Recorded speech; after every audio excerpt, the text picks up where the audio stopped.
Are we not live? I see on air. Yep, we are live, Yonnic. And it's been a day. Sad. And we are live from the Pennsylvania branch of the Fondren Library. Gosh, I sound so depressed. I need to kind of liven it up a little bit here. You do. This is sad. This is just sad. And I also don't know which slider is the right one to do. And so I'm totally messing this up. But that's all right. Now it's turning down. Okay. Well, here we are. I have my lovely wife, Erica, here with me. This is her third appearance on the podcast. Mm-hmm. Welcome, Erica. Thanks. And her and I made the trek all the way out Yes, to State College, Pennsylvania, which, if you didn't know where it is, Erica, can you tell them where in Pennsylvania State College, Pennsylvania is? The middle of nowhere, basically. As in the literal center of Pennsylvania. Yeah. But if you fly into Philly, Taylor Swift's old house is on the way Her childhood home. to State College. So that's kind of fun. But it's in the middle, and there's nothing. Nothing. Yeah, we had quite the experience. I'm just going to do a little story time. Got to break the ice to get over us being depressed. But to get out here, just to get out here, right? 3-hour flight from DFW to Philly, rent a car, 3.5-hour drive to the Airbnb, which is an hour away from State College. But our flights got delayed because we got on the plane, and they're like, hey, something's broken. We have to get off the plane and get on a new plane. And so we didn't get to our Airbnb until like 2:30 in the morning. Mm-hmm. It was a And late we're night. And we're like driving through the snow. It's like snow. It's snowing on us. The roads are sketch. Yeah, it was a time. It is pretty beautiful, though. Yeah. But yeah, we noted that we pulled a whole planes, trains, and automobiles because we had to tram in the airport. Yeah, we had to change terminals. So we had Yeah. to take the Skylink. We took a plane. You did hit all three. We took a bus. I mean, everything. Yeah, to get here. To get to the game. I mean, the parking tickets were like over $100.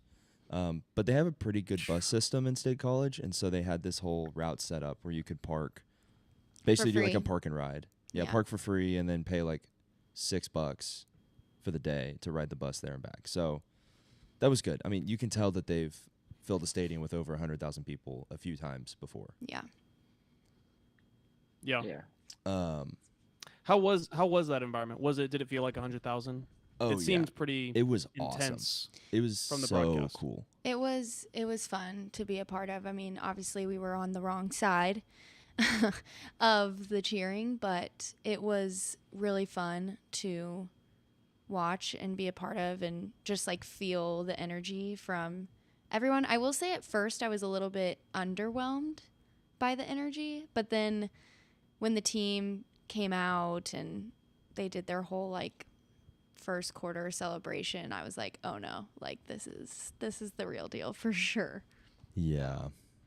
Yeah. The environment was awesome. It was super cool. I've kind of always wanted to do this, but now I really want to do this is just kind of I want to experience every major college's game environment because it's just so fun. Mm-hmm. Even when you're on the receiving end of a complete whooping. The environment's cool. It's still kind of like a awe and wonder type thing, you know. But How'd you feel like it compared to Clemson? Because I know technically the ACC championship game wasn't a home game for Clemson, but it was right next to Clemson, so it was a home game for them. so So how did it compare to that? well, so at the championship game, I think there were only like 50,000 people there. Yeah, not a Penn State, Which is full like half stadium. as much as was at this game. And so Yeah. very different. Also very different dynamic between like a stadium that is completely full and a stadium that's only, half full. Just the way that the sound carries and echoes and everything. But yeah, the environment was great. It was definitely it was way more of a home field than the ACC championship game was for Clemson. And I do want to say that all the fans were extremely nice. I don't know if they felt like sorry They were for way us. more nice than Clemson fans. Yeah, like I don't know if they were like, oh, like you came all the way out here and like One lady actually apologized to us. yeah, and like meant it. Like it wasn't like a oh sorry. It was like, oh, I'm sorry that you came, you know? So everyone was so nice. I actually love that. Yeah, like it was The people in front of us and behind us were asking us questions about Dallas. yeah, like how far did you have to come? Like when did you get here last night? Like, oh my gosh, that's crazy. Like, you know, just everyone was so nice. And so that also made it better. Like if everyone was just, you know, rude the whole time, it would have been difficult and way, way worse in my opinion, of an experience.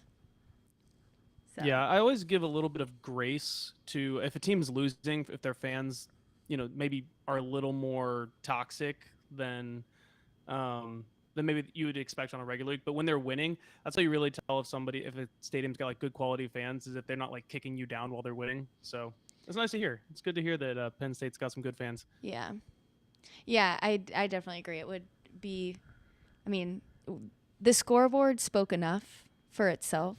I feel like they didn't need to speak anymore, but I do appreciate that they didn't. So. Yeah. So shall we dive into the debacle that we all watched earlier? So here's my opener. All right, I want to start positive. Yonnic, you said something before. What did you say before we started recording? Regarding what? Being we still had a positive. great season, or yeah, just thinking positive because we've had a great season and one bad game, really two bad games, but with this one in Clemson, I mean they don't define the team and guys, we've had a great season. SMU is on the rise. And maybe we got shell-shocked in both the Clemson game, but even more so at Penn State. But, there's a lot of positivity around the program. And this is something I want to put out there. If anybody watches this, I know we have like 5 viewers, but for the 5 viewers that watch this, go look up what Bill Connolly said. He's like one of the ESPN analysts, insiders, sports writers. He's really, really good. And 4 passes cost SMU. We had 4 passes, 2 pick sixes, another interception in the first quarter, that pass that he threw on the fourth down where he could have easily just walked. Yeah, Himner dropped it, but he also could have just walked to the first down because he was right there. Yeah. There's like 4 We'll circle back on that one. Yeah, and we will. But basically his conclusion was like, listen, SMU deserved to be there. And for everyone that was like, saying, oh, like what about Bama and Ole Miss and stuff, I was like, well, if they played better, then they would have been in it. But that's the fact of the matter is that they didn't.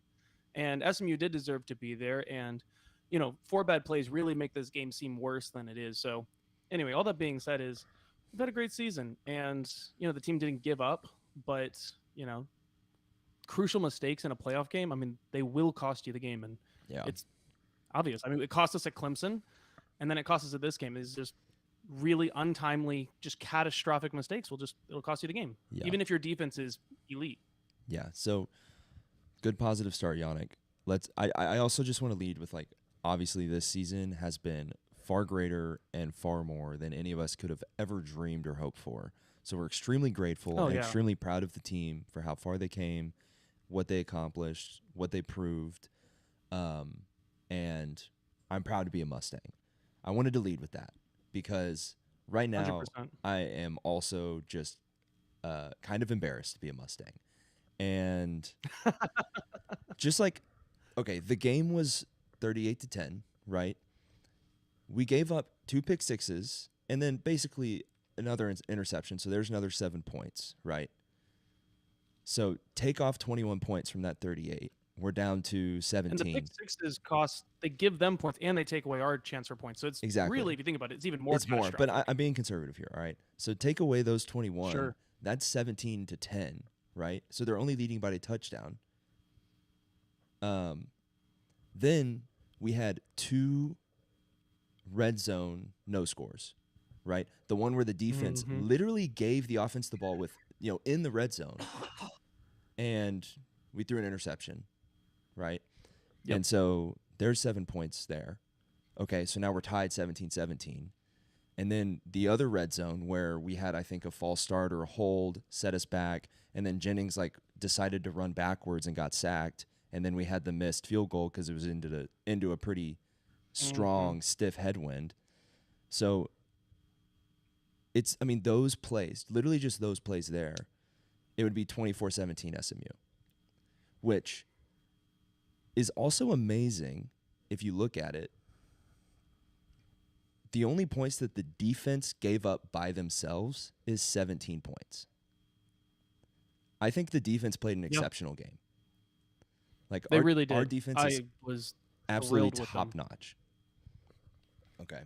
Well, hold on. I will say they were really good, but there were some times where like Drew Aller's running out of bounds. It's 3rd and 12. The guy, all he has to do is push him out of bounds. He just gives him like a little love tap, and the guy gets the first down. Same with Yeah. Tyler Warren. Yeah. Like there were some plays where it's like we had Aller like sacked, and the dude's not fast. So there were a couple plays, but I agree that the defense played good enough to be in a one-score game, and the offense is the reason why we lost. The offense beat us. We beat ourselves with our offense, basically. So here's the thing. Yep. We also won the penalty battle. We had 61 yards in penalties. They had 65 yards in penalties. But we had some bonehead. There was one Oh really my gosh. bad one. 2 sacks in a row. Defense gets 2 sacks in a row, and then some jackwagon D lineman decides to do an unsportsmanlike conduct and push a guy down after the play. Like it's just selfish, it's stupid, it's immature, and it's extremely frustrating as an SMU fan. It's embarrassing. I do want to defend him though. I agree that what he did was stupid, but like maybe you couldn't see this from the stands, but after the play, like the offensive lineman like stood on top of him like over his shoulders and would not move out of the way. And so like it's the second guy always gets penalized for it, but like I can understand like the guy baited him into doing it. So Yeah. But kind of he annoying, took the but- bait. Yeah, he It's took like, the bait, That's part of the game. Yeah, he did. and especially the if you're thing the is that- team that's trying to climb back up, like at that point, I don't believe all hope had been lost. I think we were 2 touchdowns behind, but like we saw them come back. Obviously last game, obviously it didn't go well, but it was because of a 56 or whatever yard field goal that we lost. And so I think like in that moment when your team is trying to come back, like you don't take the bait ever, period. Like, Yeah. like, And really, it's- one of the yeah. characteristics of championship teams is that they don't take bait like that. They're confident in themselves. They're confident in the team, and they're just like, "Hey, listen, we're just gonna beat you." And so they don't fall for that kind of stuff nearly as much. The championship level teams, in my opinion. Yeah, no, 100%. I agree. So that was just extremely frustrating. But I am proud of the guys in general overall to actually win a penalty battle.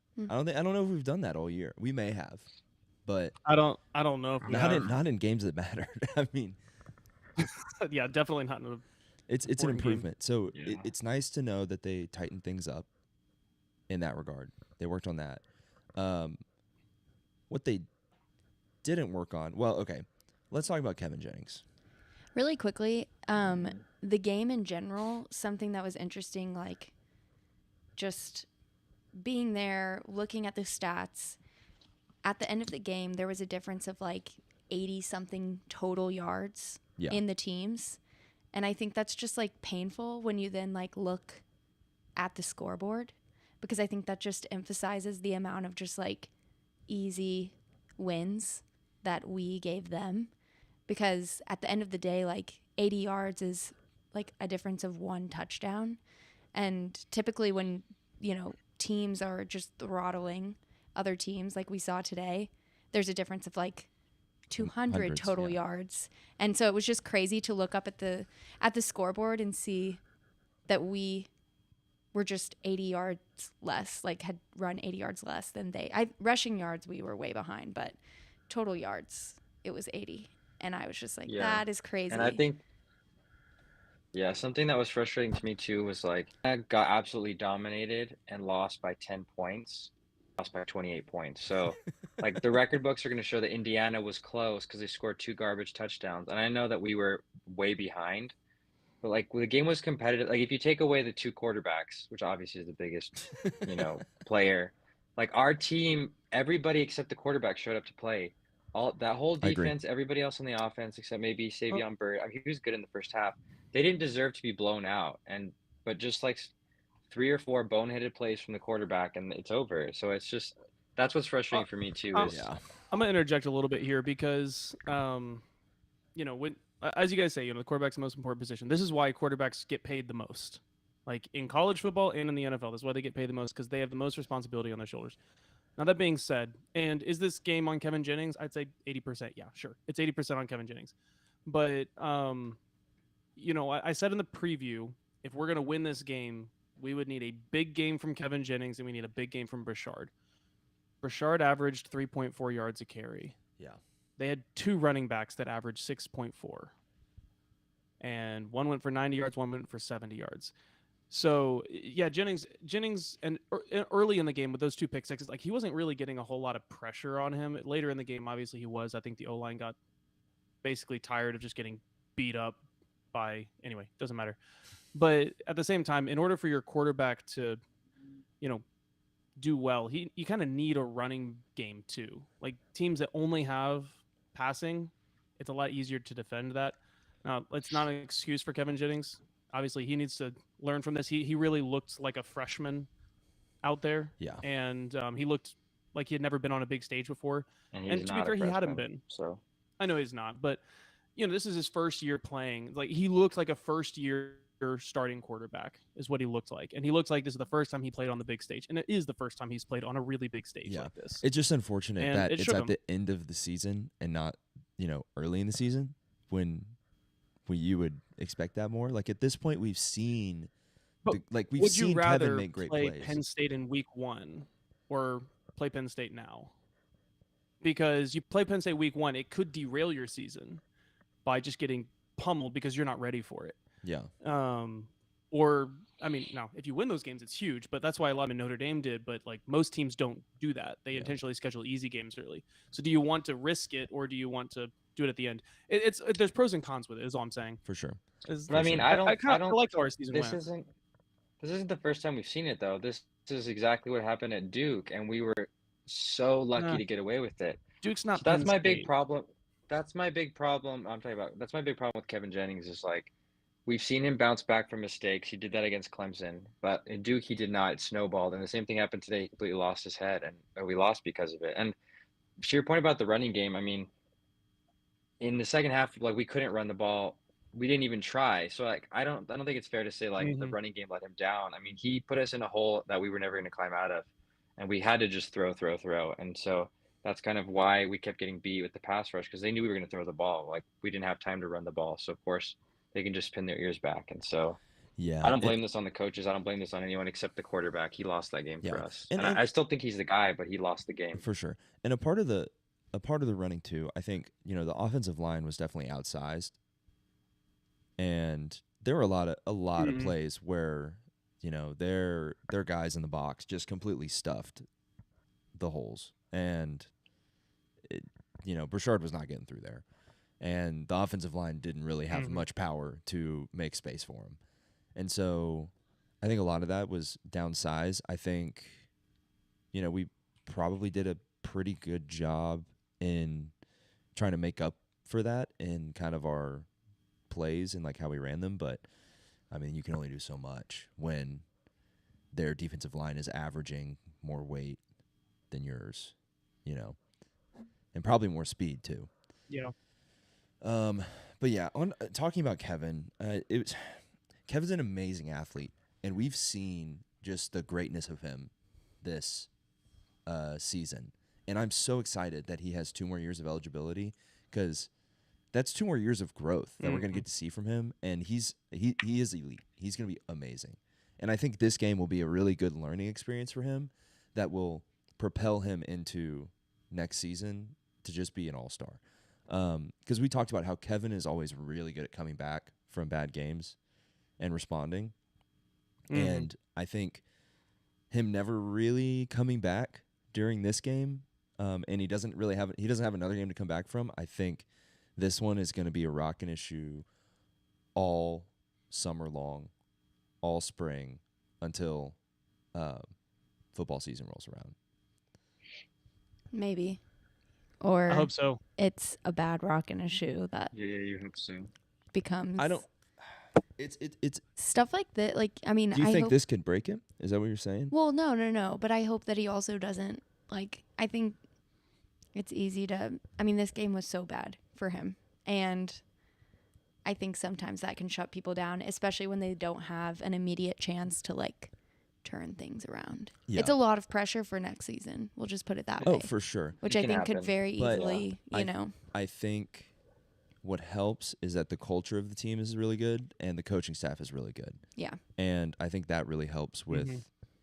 his chances of being able to take this and turn it into something positive for next season and to just like work his butt I off, agree. get better at his Thinking. vision and thinking. Yeah. It's, the So- thing is he like you said, he's so athletic. He has a good arm. He's so quick.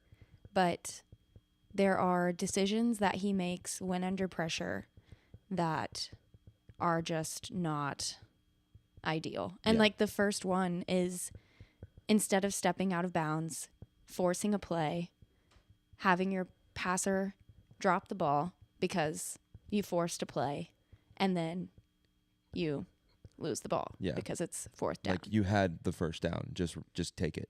Like that's something where it's like I don't know if that was like a glory thing, like wants to be the first on the scoreboard, wants to like No. score the I think- touchdown. If it's just like I'm not thinking right now, I'm just adrenaline, but it's like in that moment like I think he was running the play. maybe, but you know, that's a young quarterback thing that I think you see the end of the play and I you step think- out of bounds. Yeah. On that play, I'm not an expert, but what I was thinking was because if you watch it again, obviously he has a first down, but throwing the ball is not a bad decision. He was wide open, like outside, he's wide open. There's nobody there. And I think what he was doing was he'd made his mind up to run, and at the last second he sees, oh shoot, like Hibner's wide open. And so he just like I think in that moment, because I mean I played football at a very small level, but there's sometimes where you just like you panic and just something stupid happens. Yeah. I think he decided at the last moment like, oh, he's open, I gotta throw this ball, and that's why the throw was so off. Yeah. I mean, Yeah. he could have caught it, but like And I if think he that's throws the ball outside, it's a walk-in touchdown. So Yeah, and I think that's where the confidence know. comes in of just like, hey, I see this, but I also know that I've committed here and I need to stick with what I'm doing. I'm going to get the first down and it's Yeah. okay. You know, obviously it's easy for us to look Yeah. back and say that, but it's a lot quicker in the moment. But so here's the thing. Kevin's a great athlete, but I think he has finally reached the point where what are you doing? She's leaving. But Kevin's reached the point where he sorry, I got distracted. He's very athletic, but he's reached the point to where his athleticism can't make up for his decision making, right? And Yeah. he faced up against a defense, probably the toughest defense he's faced all year, right? And against the other teams we've played, for the most part, if he's, the play falls apart, whatever, he can just kind of scramble, run around, and make it happen, right? And just do whatever, because he's athletic enough to make up that gap. But now, when it comes to his vision, his decision making, in this circumstance, he wasn't athletic to do it. He wasn't athletic enough to get it done. And that's kind of where more of the IQ comes in and the experience and being able to have the vision for it. And I think that's going to come just with his training and just like focusing on getting better, right?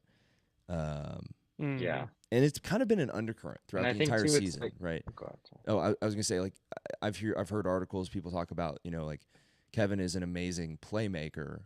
There are times where the coaches are screaming no, no, no in the headset, and then like yes, yes, yes because he does something great that they didn't expect or whatever. But Mhm. you can only do so much, just like playing off of instinct to some degree, right? Yeah.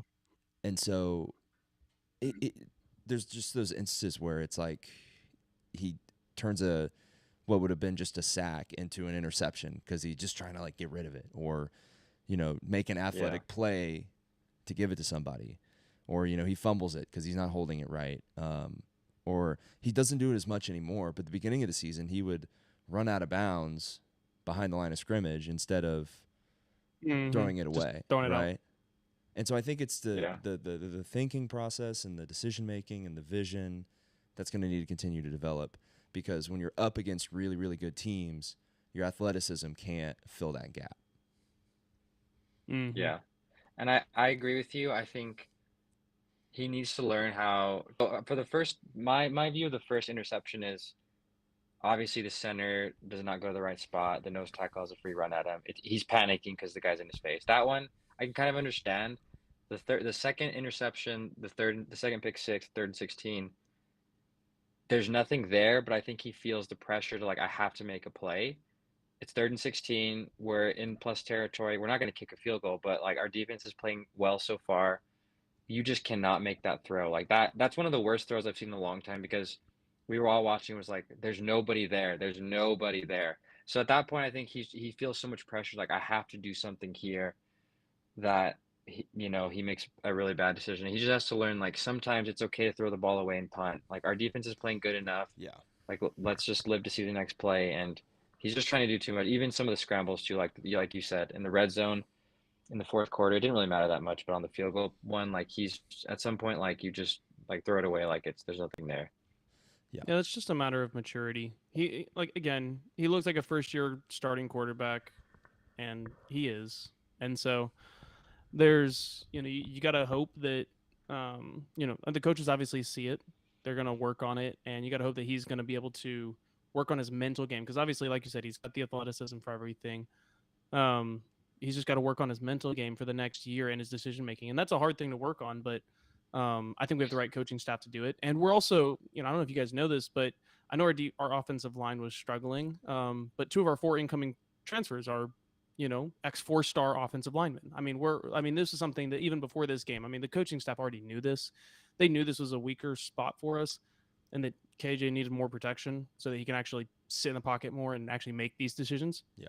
They're working on it. They know that it's coming, and they know that to play on the big stage, we need offensive lines that can do what our defensive line was doing. Our defensive line was doing great, amazing. They were honestly kind of manhandling the Penn State offensive line for a long time. Yeah. Our defensive line is elite. It's better than Penn State's D line, which is crazy to say, but we really had one of the most elite defensive lines in the country, I think. Wait, sorry, you're saying our D line is better than their D line, or you're saying our D line? I think our D line is better than their D line. I think our offensive line is just so much I don't worse think than their so. offensive line that it just made them look good. Our offensive line has don't been know about bad, that. has not been great all year, and this is why KJ makes all these crazy plays, because he's always escaping the pocket and scrambling around and throwing these passes. That's a sign of a bad offensive line. And I don't want to take shots at our offensive line. They've done their job all season. It's just, they're not elite. There's a reason why 2 of our 4 incoming transfers are offensive line. I don't think they're bad. I mean, like Stream disconnected. That was weird.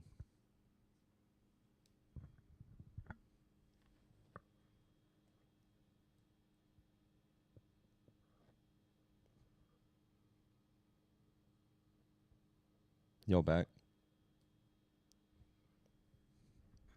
Ben's back.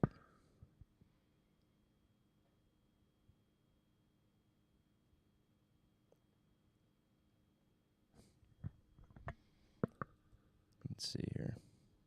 Oh, wait. Even if that's true, and I do think the Penn There we State's go. line is probably very close to, maybe they are a little bit better than our line, but both the D lines are very elite. But our offensive line, I do disagree with you. I think our offensive line is, it's a better than average ACC offensive line, but if you put it against, you put our offensive line against other teams that have top 25 offensive lines, it wouldn't be top 25. well, yeah, I Our said they're offensive line solid, may not be great. top 50, but it's not good.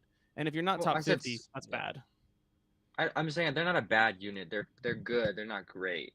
They're solid. Mm-hmm. But I still think like in the first half, I thought they played well. I mean, there wasn't a lot of pressure. I mean, I guess there was as time went on, but I mean, when you're in a hole like that, they can just pin their ears back and rush the passer. And I don't think this game is at all is because he was getting absolutely dusted. But at that point, the game was over, so I'm not sure how much of a difference that would have made. So, Yeah. yeah. One other thing I wanted to talk about. I mean, Oh, go ahead. ultimately it is on KJ. Oh, no, go ahead. Well, so one other thing I want to talk about, kind of moving on, was obviously the stadium pulse in there. At times it was loud, and you could tell that our guys could not hear what was going on. And I was a little disappointed because we had a play where we're doing like a fake count to try to get them to jump. I think on like a third or fourth down or whatever. Yeah. But anytime it was like on a third down or anything like that, anytime Kevin put his hands over his ear holes and we could tell that they were giving him play calls, they would get louder. Right? The guy behind us was like, "Get Broadcast loud!" said that too. Yeah. And I so was like, "Oh my goodness gracious!" and so it was kind of like funny, but also like annoying how whenever he did that, they would get louder. He would have a hard time hearing, and then he would have to communicate it to all the players, which had a hard time hearing him because it was so loud, right? But where this really became an issue was, it was fourth down, I think, maybe third down, and like I think one. It was third. It was like 3rd and 1, and we're just trying to get them to jump so we could get the free down. And they do the fake count, they don't jump, but then they didn't have a backup play, and they didn't want to call a timeout.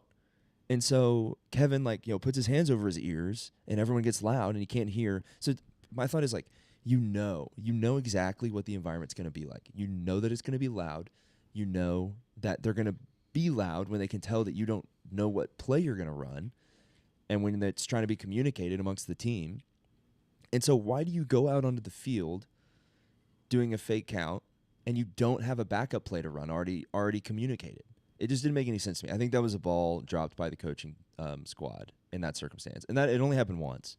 They didn't do it again. But it was a little frustrating to see that. Obviously, I was already ticked off about the interceptions, and then this happens, and I was just furious. But yeah, it was frustrating. Mm-hmm. Yeah, I think again, just kind of to sum it up, the most frustrating thing was in the first quarter, Penn State's offense looked terrible. I mean, I don't think they would have scored more than maybe 21 points on their own against us, but they didn't have to because we just gave it to them. And that was the most frustrating part was I'd almost rather be in Indiana where you can tell they're just better than us.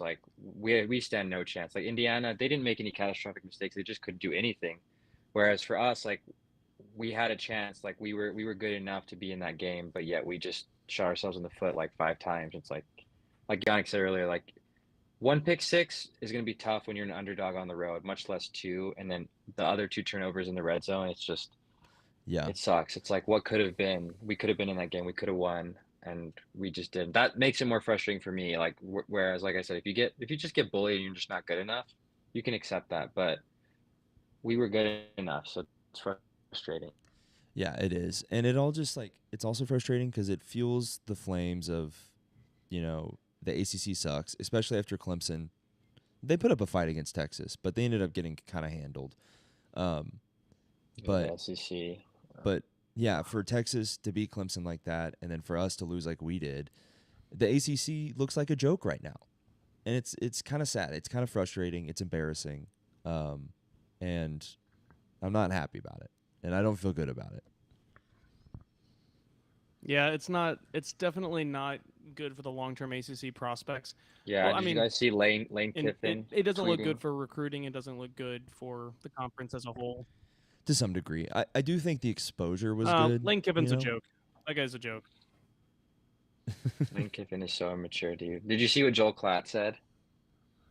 He tweeted back at him if your team was half as good as you are at Twitter, then you would have been in this game. You lost to Kentucky, just stop. And then Paul Feinbaum with his, just stop. But we gave him that fuel.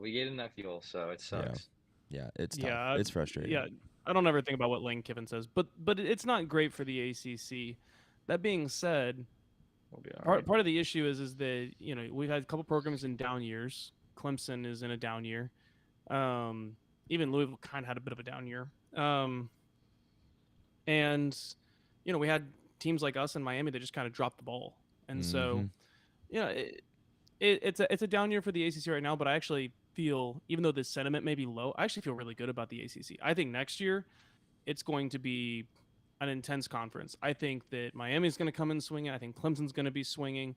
I think Louisville's going to be swinging. I think we're going to be up there. And there's going to be, sorry? North Carolina got Bill Belichick North in the Carolina's building. coming in swinging. Let's roll. I mean, he's bringing in a lot of cash to bring a lot of players, and so Yep. I mean, there's going to be some real competition, and I think the ACC is going to be a better conference. Now that's good and bad for us. We're going to have to play a lot of these teams next year. Yeah, we play both. But at We the play same time, it's Miami good and Clemson. So yeah, Let's and like go. ultimately, it's good for us because I think that we're good enough to be in those games and we're good enough to win those games. And especially, I think after with another year, kind of getting everything up and rolling. If you think about Rhett Lashley, like he came in, we had what like a 7-5 season his first year because he was Mhm. recovering. Yeah, and you look at all of the games that we've seen played, and they have been fairly significant advantages. Mm-hmm. You know, Indiana last night, today SMU. You know, just a couple of hours ago you had Clemson, and Yeah. now Ohio State is handling Tennessee. Yeah, and it would be interesting if they are. Yeah. 14-0, Yeah. 5 minutes left in the first quarter. quarter.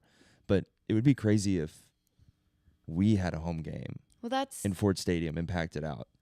well. I mean, my question is like I totally see, you know, why you would have home games, but it does kind of raise the question of if it's almost too much of an advantage where it takes away. It's cool. I think it's too cool that I think it's worth it. Yeah, maybe. Yeah, I think it's fun. Yeah. Well, we're starting to have some connection issues, guys. And I think we've talked about what we need to talk about. Yeah. Yeah. So it's probably Yeah, time we to just wanted. Sorry, get I this don't thing know rolling. if you. We just wanted. Yonnic and I were talking. When we disconnect, it's just the two of us. So I don't know if they're hearing you or us, but They're we just were hearing just me. talking about how we don't think that we think we'll be back. We don't think that we're going to be like TCU where we get blown out and then we fall apart. Like I think there's enough momentum and money for us to keep going. So I think we'll be back. This is just the beginning for us, even though it sucks. So yeah, we're ready. Yeah, Let's keep going. the staff's secured. We've got long-term deals that we just put in place with the best pieces of our staff. They're going to be here for the long haul. Recruiting's on the uphill. We're going to get a lot of transfers because we've really built ourselves as a program that can handle bringing in transfers, get them paid well enough to get good people. Yeah. And the programs it's not realistic to expect 11 regular season wins every year, but kind of as a floor, I think 9's our new floor. Yeah. And that's a great season. 9 wins is a great season in a good conference. And so that's one thing that we have to be careful not getting our expectations too high. We can't just go in expecting, hey, we're just going to run the ACC because that's not realistic. We're gonna run the ACC. Come on. I would love to see it, Let's but be dreamers. But 9 to 10 wins is I think where our program is. We're a 9 to 10 win program right now, and that's a great program right there. That's a good program, and and there's potential for us to become in the ACC like a Clemson, where hey, we go on a streak of 3-4 years where we go 11 wins each of those years, and we win the ACC 2 or 3 times in that time. We can be that kind of program. I think that's our kind of ceiling of where we can be, and currently our trajectory still has us going towards that.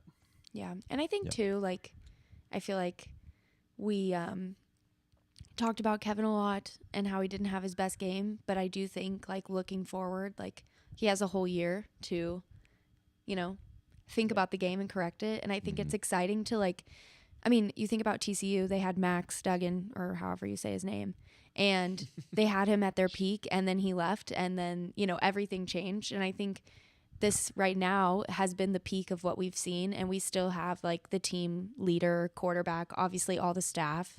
And so I think that's also exciting is you can continue to build up that player who like is young and has made lots of mistakes, but has like tons of room to grow. And so that's exciting too. Yeah.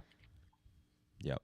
Yeah. Well said. For sure. And one last thing, congrats to Preston Stone for going to Northwestern. Yes. We're super excited for you. Yeah. We're really excited to see what you do Yeah. there. Cheering for you. You're going to do For awesome sure. things, and we're cheering you on for sure.